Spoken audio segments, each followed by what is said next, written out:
J'ai été abandonné à mon propre mariage. Mon mari, sa famille, personne ne s'est présenté. Aucun message. Aucun appel. Pas une seule explication. Juste au moment où je pensais que ma vie entière s'était effondrée, mon patron s'est dirigé vers moi, s'est penché tout près, et a murmuré, « Tu vas t'en sortir. Pour aujourd'hui, laisse-moi être le marié. » Ce qu'il a fait devant tous les invités a changé ma vie pour toujours. Je m'appelle Maya Elri. J'ai 30 ans. Et le jour où je devais devenir la femme de quelqu'un, je me tenais dans une suite nuptiale verrouillée, ma robe de mariée déjà enfilée, mon bouquet tremblant dans mes mains, et 200 personnes en bas attendant un fiancé qui avait disparu avec toute sa famille. Au début, tout le monde n'arrêtait pas de dire qu'il devait y avoir une raison. Peut-être que la circulation était mauvaise. Peut-être que son téléphone n'avait plus de batterie. Peut-être que quelqu'un était tombé malade. Mais une fois la première heure écoulée, les excuses ont commencé à paraître moins crédibles. Après la deuxième heure, les sourires devant la porte se sont transformés en murmures. Et au moment où mon père est entré dans la pièce avec le genre de visage qu'aucune mariée ne devrait jamais voir le jour de son mariage, j'ai su la vérité avant même qu'il ne prononce un seul mot. Mon fiancé n'était pas en retard. Il n'était pas confus. Il n'était pas coincé dans une quelconque urgence. Il avait choisi de ne pas venir. Ses parents avaient choisi de ne pas venir. Ses proches, ses amis, tout son côté du mariage s'était volatilisé comme si je n'étais rien de plus qu'un mauvais risque financier dans lequel il ne voulait plus investir. Mon téléphone n'arrêtait pas de vibrer. Les invités demandaient si la cérémonie allait toujours avoir lieu. Ma sœur essayait de garder les gens calmes. L'organisatrice pleurait dans le couloir. Et je me souviens m'être regardé dans le miroir, en pensant que c'est ainsi que l'on se souviendrait de ma vie, comme la femme abandonnée à son propre mariage devant tout ce qui comptait. Puis la porte s'est ouverte à nouveau. Ce n'était pas mon fiancé. C'était mon patron. Il est entré sans panique, sans pitié, et sans me demander de faire semblant que j'allais bien. Il s'est approché suffisamment près pour que moi seul puisse l'entendre et a murmuré, « Tu vas t'en sortir pour aujourd'hui. Laisse-moi être le marié. » Avant que je ne vous raconte ce qui s'est passé après cela, dites-moi quel temps il fait là où vous êtes aujourd'hui. Est-ce calme, orageux, ou quelque part entre les deux? Parce que le mien a commencé comme un désastre. Mais ce qui s'est passé ensuite a changé tout ce que je croyais savoir sur l'amour, la trahison, et le genre de vengeance qui n'a pas besoin d'être bruyante pour être inoubliable. Mon père est entré dans la suite nuptiale comme un homme qui avait vieilli de 10 ans en 10 minutes. Son nom était Walter Elri, et je ne l'avais jamais vu avoir l'air aussi petit auparavant. Il était le genre d'homme qui pouvait entrer dans une pièce pleine d'entrepreneurs, de banquiers et d'inspecteurs de la ville, et faire en sorte que tout le monde se redresse. Il avait construit son entreprise de meubles sur mesure à partir d'un garage loué, et il avait passé toute ma vie à m'apprendre que le nom d'une personne ne valait que ce qu'elle était prête à assumer. Mais cet après-midi-là, debout dans l'encadrement de la porte avec son téléphone toujours à la main, il avait l'air de quelqu'un à qui l'on avait écrasé cette croyance sous les yeux. Ma sœur Iris se tenait derrière lui, pâle et furieuse, tenant 2 téléphones car elle avait appelé tous les numéros qu'elle pouvait trouver. Ma mère, Diane, était dans le couloir avec l'organisatrice, essayant d'empêcher sa voix de trembler. Je n'ai pas posé la question tout de suite car j'étais terrifié par la réponse. Mon père a fermé la porte et m'a regardé. Pas la robe, pas les fleurs, mais moi. Puis il a dit, « Maya, ma chérie, j'ai besoin que tu t'assoies. » Mes genoux ont failli céder. Je ne me suis pas assise.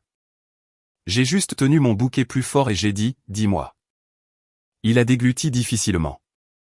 Je viens de parler à sa mère. Elle a appelé d'un numéro privé. Elle a dit que la famille ne viendrait pas. Pendant une seconde, la pièce n'a fait aucun bruit. Je me suis entendu dire, « La famille ?» Mon père a hoché la tête. Ses parents, ses cousins, les partenaires commerciaux de leur côté, la plupart de ses amis, ils sont partis ou injoignables. Les quelques-uns qui étaient déjà en bas sont partis par l'entrée latérale il y a environ 20 minutes. Iris s'est avancée et a dit, « Ils ont dit à l'organisatrice qu'il y avait eu un problème de transport, mais c'était un mensonge. Un des garçons d'honneur m'a envoyé un message par erreur. Graham est parti la nuit dernière. » Je me suis tourné vers elle. Graham est parti la nuit dernière. Iris avait l'air de vouloir casser quelque chose. Il n'était pas coincé dans les embouteillages. Il n'était pas malade. Il a quitté Chicago dans un jet d'entreprise après minuit. Je lui avais parlé la nuit précédente. Il m'avait dit qu'il m'aimait. Il avait dit qu'il avait hâte de me voir au bout de l'allée. Et pendant que j'essayais de dormir avec ma bague de fiançailles pressée contre ma poitrine, il embarquait dans un jet et me laissait derrière lui. J'ai demandé, où est-il allé? Personne n'a répondu assez vite.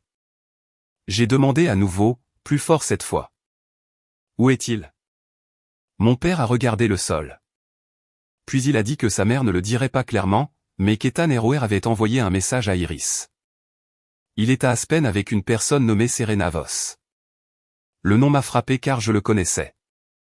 Serena Voss était l'influenceuse de style de vie embauchée pour promouvoir la nouvelle campagne de complexe de bien-être de la famille Ashford. Elle avait des cheveux parfaits, une peau parfaite, et une voix qui faisait ressembler chaque compliment à une insulte. Je me souvenais de la façon dont elle touchait la manche de Graham quand elle riait. Je me souvenais comment il m'avait dit que j'imaginais des choses quand j'avais demandé si quelque chose se passait. Je me souvenais m'être excusé auprès de lui pour mon manque de confiance. La voix de mon père a baissé. Sa mère a dit que Graham a besoin de temps pour réfléchir. Elle a dit que la famille ne peut pas s'attacher à l'incertitude. Elle a dit qu'il discuterait du remboursement plus tard. J'ai ri une fois, mais ce rire est sorti vide. Remboursement, pas d'excuses, pas de honte. 200 personnes étaient en bas dans une salle de bal en verre au bord du lac Michigan, attendant sous des lustres et des orchidées blanches. Et la famille, qui avait souri sur nos photos de fiançailles, avait décidé que j'étais un désagrément financier. L'organisatrice de mariage, Marlène Frost, a frappé une fois et est entrée sans attendre. Son mascara avait coulé sous un œil. J'ai décalé l'heure de la cérémonie 2 fois, a-t-elle dit prudemment. Les invités posent des questions. Les musiciens ont besoin de directives. Le traiteur veut savoir si le dîner doit être retardé. Et les gens publient déjà des photos en ligne demandant pourquoi le côté du marié est vide. Vide. Ce mot m'a traversé comme de l'eau froide. J'imaginais chaque murmure se transformer en publication. Chaque publication se transformait en rumeur. Chaque rumeur atteignant mes clients, mes collègues, mes futurs projets. La famille de Graham possédait des hôtels-boutiques, des clubs privés et des spas de luxe à travers le Midwest.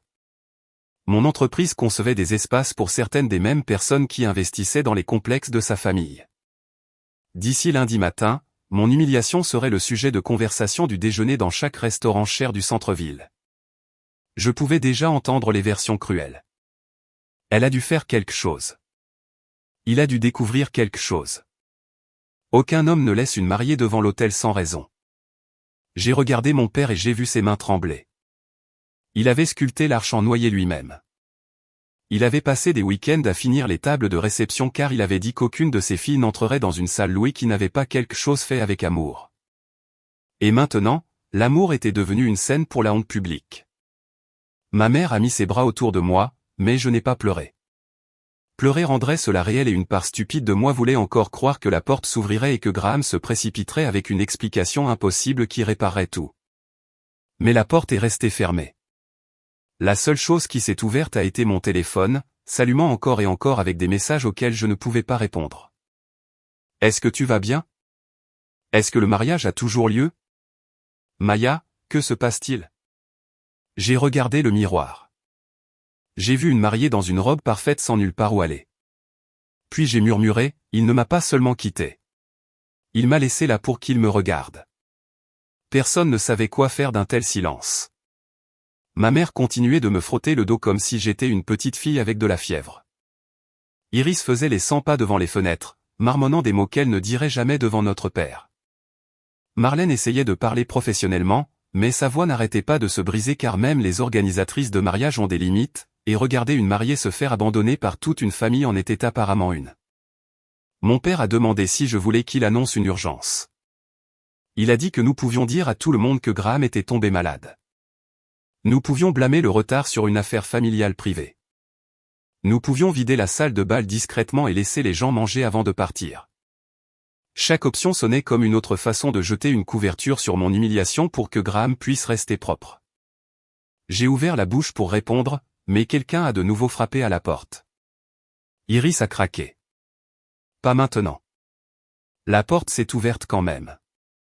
L'homme qui est entré n'était pas un membre de la famille, ni un garçon d'honneur, ni un photographe à la recherche de drame.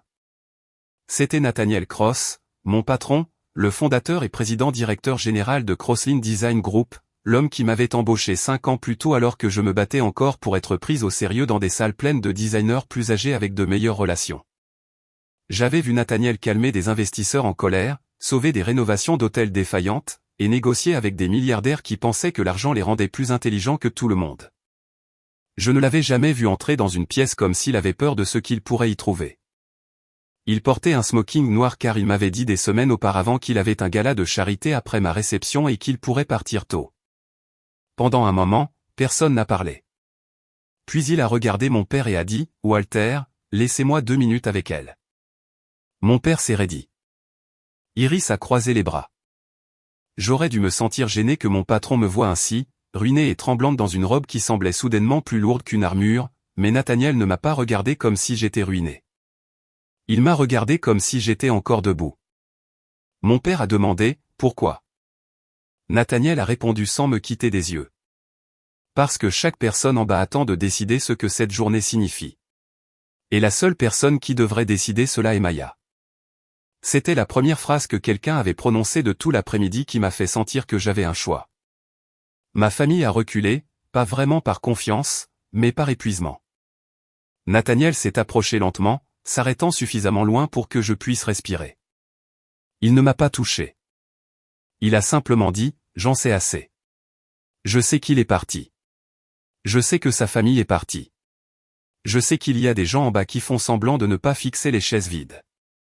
Et je sais que vous êtes à environ 3 minutes de laisser leur lâcheté écrire la fin de cette journée. J'ai dit, que suis-je censé faire d'autre?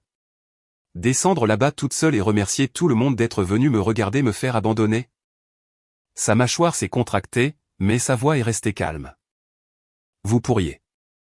Si c'est ce que vous voulez, je me tiendrai à vos côtés pendant que vous le ferez. Vous pourriez tout annuler. Si c'est ce que vous voulez, j'aiderai votre père à faire sortir chaque invité sans laisser personne s'approcher de vous. Ou vous pourriez marcher dans cette allée de toute façon. Je l'ai fixé. Il n'y a pas de fiancé. Nathaniel a pris une inspiration, puis m'a laissé me tenir là.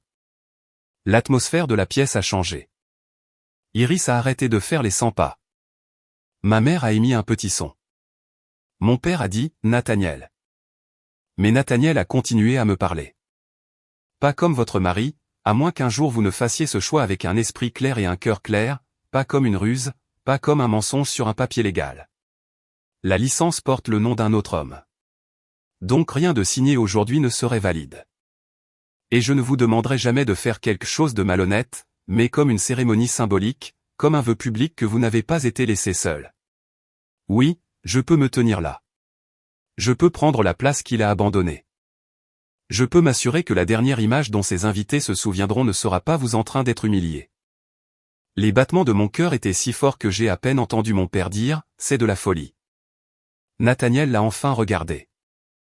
Peut-être, mais ce qu'ils ont fait était cruel, et la cruauté compte sur le fait que les gens soient trop choqués pour réagir. Walter, votre fille n'a pas à disparaître parce que leur fils l'a fait. J'ai murmuré, pourquoi risqueriez-vous votre réputation pour moi? Il m'a regardé et quelque chose a bougé derrière ses yeux. Quelque chose de plus ancien que cet après-midi. Quelque chose qu'il avait gardé enfoui si soigneusement que je ne l'avais jamais vu auparavant. Parce qu'il vous a laissé seul, a-t-il dit. Et personne ne mérite de se tenir seul le jour où on lui a promis l'amour. J'ai eu envie de pleurer à ce moment-là. Pas parce que je l'aimais. Pas encore. Mais parce que pour la première fois depuis que le cauchemar avait commencé, quelqu'un était en colère pour moi sans essayer de s'approprier ma douleur. Le père Thomas Avery a été appelé dans la pièce. Il a confirmé ce que Nathaniel avait dit. La licence de mariage légale ne pouvait pas être utilisée. Une cérémonie symbolique pouvait être célébrée comme une bénédiction. Rien de contraignant à moins que nous choisissions de le rendre légal plus tard par la procédure civile appropriée. Marlène a dit qu'elle pouvait ajuster le programme, tamiser les lumières sur les sections vides, déplacer les fleurs et demander aux placeurs d'asseoir les gens plus serrés vers le centre. Iris m'a demandé 3 fois si j'étais sûr. Ma mère a demandé 1 fois. Mon père est simplement venu vers moi, a pris mes mains et a dit, Maya, tu n'as pas besoin d'être courageuse pour nous. Je l'ai regardé, puis ma robe, puis la porte. J'ai pensé à Graham à Aspen avec Serena Voss. J'ai pensé à sa mère utilisant le mot remboursement. J'ai pensé à chaque invité en bas attendant que la mariée disparaisse discrètement pour que la riche famille puisse survivre au scandale. Puis j'ai regardé Nathaniel. Si nous faisons cela, ai-je dit, je ne le fais pas pour prétendre qu'il ne m'a pas blessé. Nathaniel a hoché la tête. Bien. Je le fais parce qu'il n'a pas le droit de me transformer en murmure. Pour la première fois ce jour-là, mon père a souri. Pas joyeusement, fièrement. Nathaniel a mis la main dans sa veste et en a sorti une simple bague en argent suspendue à une fine chaîne. Elle appartenait à mon père, a-t-il dit doucement. Je la porte depuis sa mort. Si vous voulez quelque chose pour la cérémonie, vous pouvez l'utiliser. Seulement si vous le voulez. J'ai touché l'anneau avec des doigts tremblants. Il était chaud d'avoir été près de son cœur. Cela aurait dû m'effrayer. Au lieu de cela, cela m'a apaisé. J'ai regardé tout le monde dans cette pièce et j'ai dit, alors dites-leur que la cérémonie commence dans 20 minutes. 20 minutes, ce n'est pas assez de temps pour reconstruire un mariage, mais c'est assez de temps pour reconstruire la colonne vertébrale d'une femme. Marlène a bougé comme un général en talons, envoyant des assistants en bas avec de nouvelles instructions, réorganisant les sièges, ordonnant aux musiciens de redémarrer le prélude, et disant au personnel de restauration que le dîner se déroulerait quoi qu'il arrive. Iris a essuyé mon visage, arrangé mon rouge à lèvres, et a murmuré que si Graham s'approchait un jour à moins de 10 pieds de moi, elle aurait besoin d'argent pour sa caution. Ma mère a ri à travers ses larmes, ce qui m'a fait rire aussi. Et ce petit rire brisé a ressemblé à la première respiration après avoir été sous l'eau. Mon père se tenait près de la porte avec Nathaniel. Ils parlaient doucement, tous deux conscients que ce que nous étions sur le point de faire sauverait la journée ou la rendrait encore plus inoubliable pour toutes les mauvaises raisons. Nathaniel avait l'air différent maintenant, pas à cause du smoking ou de la bague, mais parce que la distance prudente qu'il avait toujours gardée entre nous avait disparu. Il était toujours respectueux. Il était toujours calme. Mais il n'était plus seulement mon employeur se tenant en marge de ma vie. Il était l'homme qui était entré dans le moment le plus humiliant que j'ai jamais connu et avait demandé ce que je voulais au lieu de me dire ce que je devais endurer. Quand il a été l'heure, mon père m'a offert son bras. Sa main tremblait encore. J'ai placé ma main sur la sienne et j'ai dit, « Papa, je vais bien. » Il m'a regardé et a murmuré, « Pas encore. » « Peut-être, mais tu le sauras. » Les portes se sont ouvertes. J'ai entendu la musique avant de voir la salle. Ce n'était pas la musique joyeuse que nous avions choisie pour le début d'un mariage parfait, mais une version plus lente jouée par le quatuor à cordes, comme si même les instruments comprenaient que ce n'était pas une marche normale vers l'autel. Les invités se sont levés. Des centaines de visages se sont tournés vers moi. Certains souriaient de soulagement. Certains avaient l'air confus. Certains murmuraient, essayant de comprendre pourquoi plusieurs rangées du côté du marié étaient soudainement remplies de fleurs au lieu de personnes. J'ai ressenti chaque regard comme une main pressant entre mes épaules. Pendant 3 pas, je me suis presque arrêté. Puis j'ai vu Nathaniel. Il se tenait sous l'arche en noyer que mon père avait construite, ne prétendant pas être Graham, n'essayant pas d'agir comme s'il était à sa place là-bas, mais se tenant avec une certitude tranquille qui disait que je n'aurais pas à atteindre la fin seul. J'ai marché vers l'avant et à chaque pas la honte changeait de forme. Elle n'a pas disparu. Elle est devenue de la colère. Puis elle est devenue de la concentration. Puis elle est devenue quelque chose proche du pouvoir. Graham avait prévu de me laisser comme un siège vide, une mariée brisée, une histoire que les gens raconteraient autour d'un verre de vin. Au lieu de cela, je marchais dans l'allée vers un homme qui avait choisi le courage à l'endroit exact où Graham avait choisi la lâcheté. Quand mon père a placé ma main dans celle de Nathaniel, il s'est penché près de lui et a dit quelque chose que je n'ai pas entendu.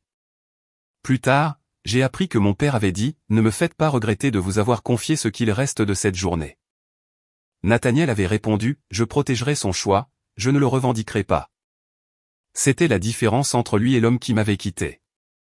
Le père Thomas a commencé la cérémonie avec des mots qui n'étaient pas imprimés dans le programme. « Chère famille et chers amis, a-t-il dit, aujourd'hui ne s'est pas déroulé comme prévu, mais l'amour ne se prouve pas par des plans parfaits. Il se prouve par la présence, par le courage, et par la volonté de rester aux côtés de quelqu'un quand la chose facile serait de partir. » Un murmure a parcouru la foule. Les gens savaient alors, pas tout, mais assez. Assez pour comprendre que quelque chose avait terriblement mal tourné, et que j'étais quand même là. Nathaniel tenait mes doigts comme s'ils étaient quelque chose qu'on lui avait confié, pas quelque chose qu'il possédait. Quand ce fut son tour de parler, il m'a regardé, pas le public. Maya, a-t-il dit, je ne peux pas défaire la douleur que cette journée vous a apportée. Je ne peux pas effacer les chaises vides ou le silence avant ce moment. Mais je peux promettre ceci. Tant que vous me permettrez de me tenir à vos côtés, vous n'affronterez pas cette pièce ou toute autre pièce après elle en croyant que vous avez été laissé parce que vous n'étiez pas assez. Vous êtes assez. Vous étiez assez avant que quiconque ne vous choisisse, et vous serez assez après que quiconque parte. J'ai senti les larmes couler, mais je ne me suis pas senti faible. Je me suis senti vu. Quand le père Thomas s'est tourné vers moi, j'ai réalisé que tout le monde attendait. Je n'avais pas préparé de vœux pour Nathaniel. J'avais préparé des vœux pour un homme qui buvait probablement du champagne près d'une cheminée à Aspen pendant que sa mère calculait les risques juridiques. Alors, j'ai dit la vérité. Je suis venu ici aujourd'hui en croyant que l'amour signifiait tenir une promesse, peu importe qui regardait. J'ai appris que certaines personnes aiment leur image plus que leurs paroles. Mais j'ai aussi appris que la dignité peut survivre à la trahison quand quelqu'un vous rappelle que votre vie n'est pas finie juste parce que quelqu'un d'autre a été trop égoïste pour rester. Je ne sais pas à quoi ressemble demain, mais aujourd'hui je choisis de me tenir debout. La pièce était complètement immobile. Puis mon père a commencé à pleurer. Nathaniel a pris la bague en argent du père Thomas et a fait une pause avant de toucher ma main. « Est-ce que ça va » a-t-il murmuré trop doucement pour que quiconque d'autre entende. J'ai hoché la tête. Il a glissé la bague à mon doigt. Elle était trop grande, alors j'ai légèrement courbé ma main pour l'empêcher de tomber. L'imperfection la rendait plus réelle. Je lui ai donné l'anneau simple qui avait été prévu pour Graham. Nathaniel l'a accepté sans broncher. Le père Thomas n'a pas dit mari et femme. Il a dit que ce moment reste dans les mémoires non pas pour la trahison qui a essayé de le définir, mais pour le courage qui y a répondu. Puis il a souri doucement et a dit, « Vous pouvez sceller ce vœu si vous le choisissez tous les deux. » Nathaniel s'est penché lentement et s'est arrêté avant que nos lèvres ne se touchent. Encore une fois, il a murmuré, « Votre choix. » J'ai murmuré, « Oui. » Il m'a embrassé. C'était censé être symbolique. Ça ne l'était pas. La salle a explosé sous les applaudissements. Les gens se sont levés. Ma mère sanglotait. Iris applaudissait comme si elle essayait de déclencher une émeute. Mon père se tenait droit avec les deux mains sur le dossier d'une chaise.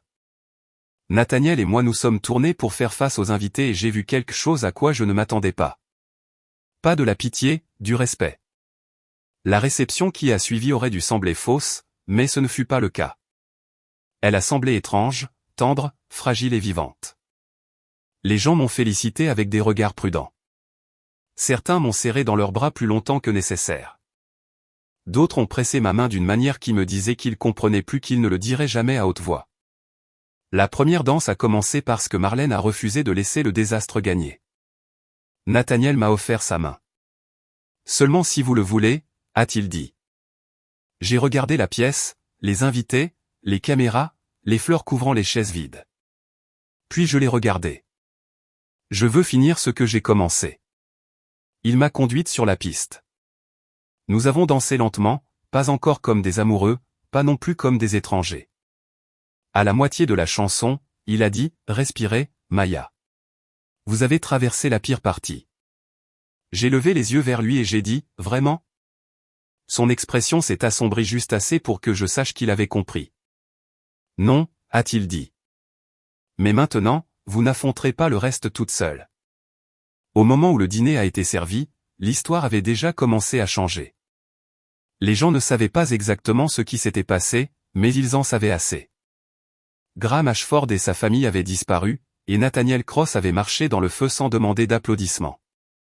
Mon père a levé son verre et a dit, « J'ai passé ma vie à construire des choses en bois parce que le bois dit la vérité. S'il est faible, il se fend. S'il est fort, il tient. Aujourd'hui, j'ai appris que les gens sont pareils. Certains se fendent sous la pression, certains tiennent. » Puis il m'a regardé et ensuite Nathaniel. « À ceux qui tiennent. » La salle s'est levée pour ce toast. J'ai vu les contacts d'affaires de Graham éviter de se regarder. J'ai vu les femmes du cercle de sa mère chuchoter dans leur téléphone. Cela ne m'a pas encore apporté de joie. J'étais encore trop à vif pour la joie. Mais cela ressemblait à la justice commençant à respirer. Graham avait pensé que disparaître me laisserait exposé. Au lieu de cela, son absence devenait une preuve. Nathaniel est resté à mes côtés pendant le dîner, mais n'a jamais agi comme s'il possédait le moment.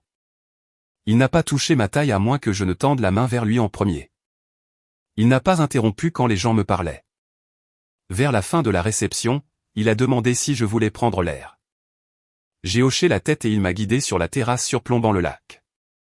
La nuit était froide, alors il a placé sa veste sur mes épaules. J'ai failli rire. Vous savez que c'est comme ça que commencent les rumeurs. Il a regardé vers la salle de bal et a dit, « Maya, je crois que les rumeurs ont commencé il y a plusieurs heures. » Cela m'a fait rire pour de bon. Puis le silence s'est installé entre nous. J'ai regardé les lumières bouger sur l'eau et j'ai dit, « Vous m'avez sauvé là-dedans. » Nathaniel a secoué la tête. « Non, je vous ai donné une option. Vous vous êtes sauvé vous-même en la prenant. » Je me suis tourné vers lui. « Pourquoi l'avez-vous fait? Et s'il vous plaît, ne dites pas parce que personne ne mérite de se tenir seul. » C'était magnifique, mais ce n'était pas toute la réponse. Pour la première fois de la journée, il a détourné le regard. Il y a 5 ans, vous êtes entré dans ma salle de conférence avec un portfolio qui était trop beau pour le poste que vous vouliez. Un de mes concepteurs principaux a remis en question votre concept de hall d'hôtel, et vous l'avez corrigé si poliment qu'il lui a fallu 10 secondes pour réaliser qu'il avait perdu. Je vous ai embauché avant que vous n'atteigniez l'ascenseur. J'ai dit, vous m'avez embauché parce que j'étais doué. Oui, a-t-il dit. Et parce que je savais que vous deviendriez meilleur que presque tout le monde dans ce bâtiment si les gens ne se mettaient pas en travers de votre chemin. Il m'a regardé alors. Je vous ai d'abord admiré. Le respect est sûr. L'amour est plus gênant. Ma gorge s'est serrée. Nathaniel. Il a levé doucement une main. Je n'avais jamais prévu de vous le dire. Vous étiez fiancé. J'étais votre patron. Il y avait des lignes que je ne franchirais pas. Quand vous avez amené Graham au dîner de fin d'année de l'entreprise, je lui ai serré la main et j'ai passé le reste de la nuit à essayer de me convaincre qu'il vous regardait comme un homme devrait regarder la femme qu'il a la chance d'épouser. Je suis resté très immobile et il a dit rapidement, « Je ne vous dis pas cela pour demander quoi que ce soit. Après ce soir, je me retirerai de votre ligne hiérarchique. Si vous restez chez Crosslin, vous travaillerez sous les ordres de Priya ou Marcus. Si vous partez, je vous donnerai la plus forte recommandation que j'ai jamais écrite. Votre carrière ne dépendra pas de ce que vous ressentez pour moi. Pas maintenant, pas jamais. » Cette phrase a brisé quelque chose en moi. Graham avait toujours fait ressembler l'amour à une négociation. Nathaniel m'offrait la seule chose dont j'avais soif, la liberté. Je l'ai regardé. Quand vous m'avez embrassé pendant la cérémonie, cela faisait-il partie du sauvetage? Non. Était-ce de la pitié? Jamais. Était-ce réel? Plus réel que tout ce que j'ai fait depuis des années. Je me suis rapproché. Je savais que j'étais blessé. Je savais que j'étais vulnérable. Mais parfois, le cœur reconnaît la sécurité avant que l'esprit ne construise un mur. J'ai touché sa joue. Il est resté complètement immobile, me donnant toutes les chances de m'arrêter. Je ne me suis pas arrêté. Je l'ai embrassé. Ce baiser n'était pas pour les invités. Il n'y a pas eu d'applaudissements. Il était silencieux, tremblant, et à moi. Quand je me suis reculé, Nathaniel a appuyé son front contre le mien et a murmuré, « Nous irons aussi lentement que vous en avez besoin. » Pour la première fois de la journée, l'avenir ne ressemblait pas à un couloir vide. Il ressemblait à une porte que je pourrais un jour choisir d'ouvrir.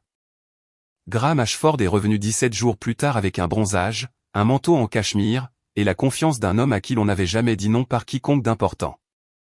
C'était un jeudi froid et pluvieux à Chicago. Je venais de rentrer du bureau de l'état civil où j'avais signé les papiers légaux qui rendaient mon mariage avec Nathaniel réel. Pas parce que la cérémonie symbolique m'y avait forcé. Pas parce que j'avais besoin de vengeance. J'ai signé parce qu'après 2 semaines de conversations honnêtes, de patience et d'espace, je l'ai choisi avec un esprit clair. Il s'était déjà retiré de ma structure hiérarchique chez Crosslin. Chaque fois que je m'attendais à de la pression, il me donnait le choix. Puis quelqu'un a frappé à la porte de mon appartement. Je l'ai ouverte et j'ai trouvé Graham debout là avec des roses blanches dans une main. Maya, a-t-il dit doucement comme si mon nom lui appartenait toujours. J'ai regardé les roses puis lui. Tu as 30 secondes pour expliquer pourquoi tu es à ma porte. Il a cligné des yeux. Je sais que tu es en colère. Non, ai-je dit, la colère c'était la semaine dernière. C'est autre chose. Il a demandé à entrer. J'ai répondu absolument pas. Il a soupiré comme si je faisais des difficultés. Maya, s'il te plaît. J'ai fait une erreur. J'étais dépassé. Ma mère me mettait la pression. L'expansion du complexe, les investisseurs, la pression pour le contrat de mariage, tout ça m'est monté à la tête. Serena était juste quelqu'un qui écoutait. J'ai ri avant de pouvoir m'en empêcher. Elle écoutait si bien. Tu as pris un vol pour Aspen avec elle la nuit avant notre mariage. Son visage a rougi. Ce n'était pas comme ça. Alors c'était comment? Il a jeté un coup d'œil dans le couloir, inquiet qu'un voisin puisse entendre. Ce petit mouvement m'a tout dit. Même maintenant, sa vraie peur n'était pas ce qu'il m'avait fait. C'était qui pourrait le découvrir. Je me suis avancé dans le couloir et j'ai fermé ma porte derrière moi. Laisse-moi te faire gagner du temps. Tu ne m'as pas perdu quand tu es monté dans ce jet. Tu m'as perdu quand tu as laissé ta mère appeler mon père parce que tu étais trop lâche pour m'appeler toi-même. Son expression s'est durcie. J'ai entendu ce qui s'est passé après. J'ai entendu dire que tu as laissé Cross me remplacer. J'ai entendu dire que tu en as fait un spectacle. Quelque chose de froid m'a traversé. J'en ai fait un spectacle. Tu aurais pu annuler discrètement. Au lieu de cela, tu as embarrassé ma famille. Ta famille s'est embarrassée elle-même. Tu as épousé ton patron devant tout le monde pour me punir. J'ai souri, pas gentiment. Premièrement, la cérémonie était symbolique. Rien d'illégal ne s'est passé. Deuxièmement, Nathaniel ne m'a pas épousé ce jour-là. Il s'est tenu à mes côtés parce que tu t'es enfui.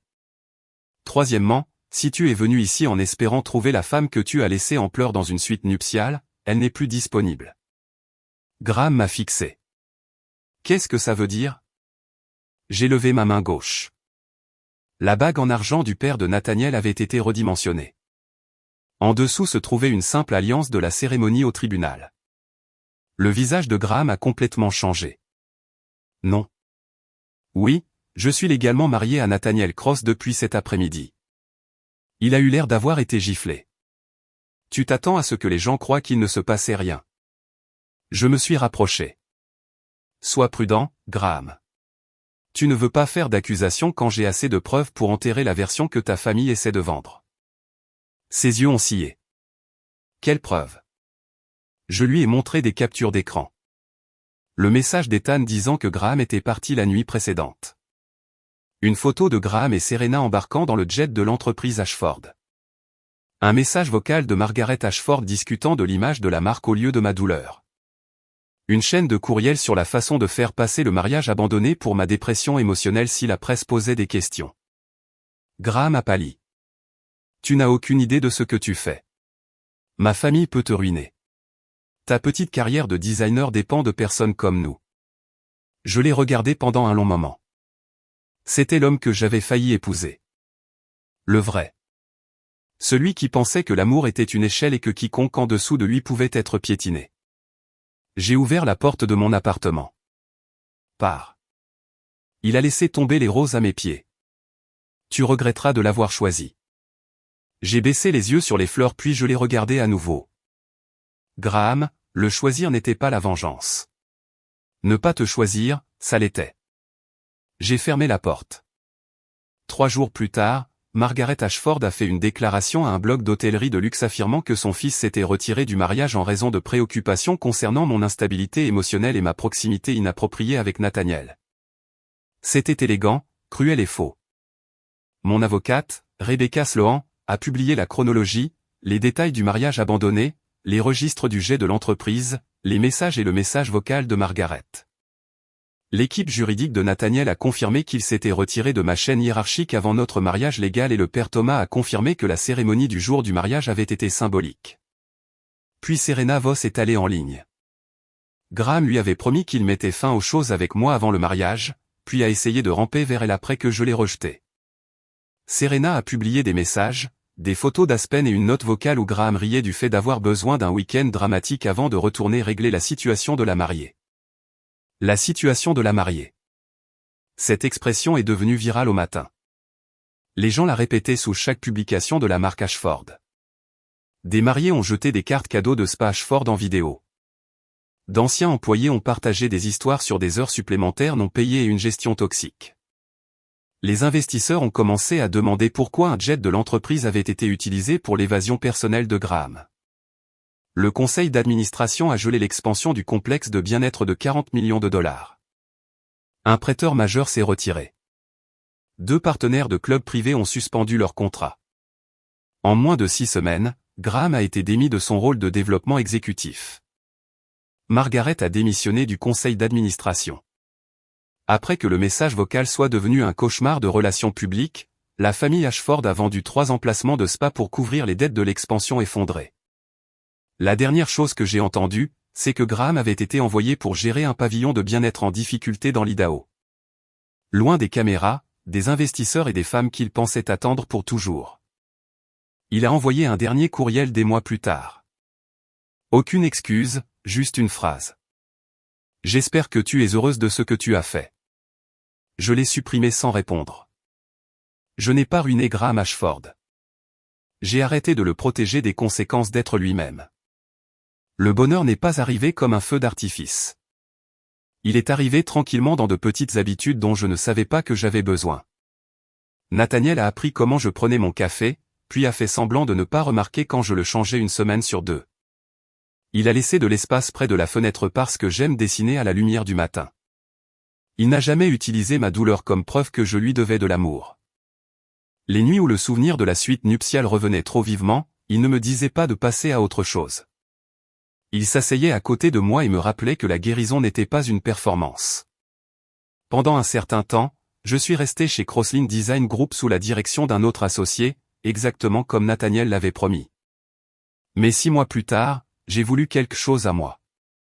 J'ai ouvert un petit studio de design d'intérieur axé sur des maisons chaleureuses et durables pour des familles ordinaires, des mères célibataires, des parents vieillissants et de jeunes couples achetant leur premier appartement. Des gens qui voulaient de la beauté, mais à qui l'on avait dit que la beauté n'était que pour les riches. Mon père a construit le premier bureau de mon studio en noyer récupéré. Iris a accroché l'enseigne de travers exprès parce qu'elle a dit que la perfection m'avait causé assez d'ennuis. Ma mère a apporté de la soupe le jour de l'ouverture et a pleuré quand le premier client est entré. Nathaniel n'a rien investi au début parce que je lui avais demandé de ne pas le faire. Je voulais savoir que je pouvais tenir sur mes propres pieds. Il a respecté cela. Plus tard, quand le studio a grandi, il est devenu mon plus fervent partisan, pas mon sauveur. Cela comptait. L'amour, j'ai appris, ce n'est pas quelqu'un qui prend le volant chaque fois que la route devient difficile. L'amour, c'est quelqu'un qui s'assoit à côté de vous, qui vous fait confiance pour conduire et qui reste éveillé au cas où la nuit deviendrait sombre. 1 an après le mariage qui n'était pas censé avoir lieu, Nathaniel et moi avons organisé un petit renouvellement de vœux dans une maison au bord d'un lac dans le Wisconsin. Pas de journalistes, pas d'investisseurs, pas de chaises vides recouvertes de fleurs, juste la famille, les amis proches, un dîner simple et une arche en bois que mon père avait construite avec les mots « Choisis ce qui te choisit » gravés à l'intérieur, là où seuls nous pouvions le voir. Le père Thomas est venu aussi, souriant comme s'il avait su depuis le début que le vœu symbolique deviendrait quelque chose de réel. Iris a prononcé un discours qui a fait rire et pleurer tout le monde. Elle a dit, « La bonne personne n'est pas toujours celle qui arrive en premier. Parfois, la bonne personne est celle qui reste quand arriver serait plus facile que de rester. » 2 ans plus tard, un matin de janvier enneigé, j'ai découvert que j'étais enceinte. Je l'ai dit à Nathaniel en plaçant une minuscule paire de chaussettes jaunes à l'intérieur de l'un de ses tubes à dessin. Il les a fixées pendant presque 1 minute entière avant de comprendre. Puis il s'est assis sur le sol de la cuisine et a pleuré si fort que notre chien a aboyé après lui. Le chien était un golden retriever nommé Maple, adopté dans un refuge après avoir été abandonné 2 fois. Nathaniel avait dit que nous devrions choisir un chien plus jeune. J'avais dit que je savais ce que cela faisait d'être laissé par des gens qui avaient promis de vous garder. Maple est rentré à la maison avec nous cet après-midi-là et a immédiatement réclamé le côté du lit de Nathaniel. Il ne s'est jamais plaint. Quant à Graham, je n'ai pas suivi sa vie de près. Je n'avais pas besoin d'une preuve quotidienne qu'il était tombé. Les dernières nouvelles que j'ai eues, le nom d'Ashford n'ouvrait plus toutes les portes qu'il avait l'habitude d'ouvrir. Leur entreprise a survécu, mais plus petite, plus discrète, humiliée par le scandale qu'ils avaient essayé de me faire porter. Margaret ne s'est jamais excusée. J'ai arrêté d'en attendre une. C'était une autre leçon. La conclusion ne vient pas toujours de la personne qui vous a blessé. Parfois, la conclusion est le jour où vous réalisez que ces excuses ne changeraient pas votre avenir. Quoi qu'il en soit, en regardant en arrière, je comprends quelque chose que je ne pouvais pas comprendre dans cette suite nuptiale. Être abandonné n'était pas la fin de mon histoire. C'était l'exposition d'un mensonge que j'avais pris pour de l'amour. Graham me laissant devant l'autel a ressemblé à une destruction publique, mais en vérité, c'était une forme brutale de protection. Il s'est retiré avant que je ne construise une vie autour de son égoïsme. Il m'a montré exactement qui il était. Et parce qu'il l'a fait si publiquement, je n'ai plus jamais eu à douter de moi-même. La leçon que je retiens maintenant n'est pas que chaque chagrin mène à un homme meilleur ou à une fin parfaite. La vie n'est pas si simple. La leçon est que la dignité est une décision que nous pouvons prendre même quand nos mains tremblent. Le respect de soi est une connaissance précieuse et parfois l'éducation la plus dure vient des personnes qui nous déçoivent le plus. Ne laissez pas la trahison vous apprendre que vous n'êtes pas digne d'être aimé. Laissez-la vous apprendre à arrêter de vous rétrécir pour des gens qui ne vous accordent de la valeur que lorsque vous êtes utile. Laissez-la vous apprendre à choisir la vérité sur l'image, la paix sur l'approbation, et le courage sur la peur de recommencer. J'ai été abandonné par mon fiancé et sa famille à mon propre mariage. Mais je n'ai pas été abandonné par la vie. J'ai perdu un homme qui me voyait comme un risque et j'ai trouvé un homme qui me voyait comme une personne. Parfois, la porte qui se ferme à votre nez n'est pas un rejet.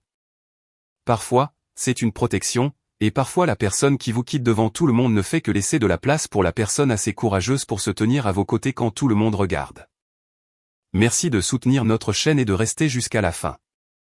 Cette histoire est fictive et destinée uniquement à des fins de divertissement, d'éducation et de narration de réflexion. J'espère qu'elle vous rappelle que le succès après la trahison peut sembler satisfaisant, mais que la victoire la plus profonde est de devenir assez en paix pour que les personnes qui vous ont blessé n'aient plus de pouvoir sur vos émotions.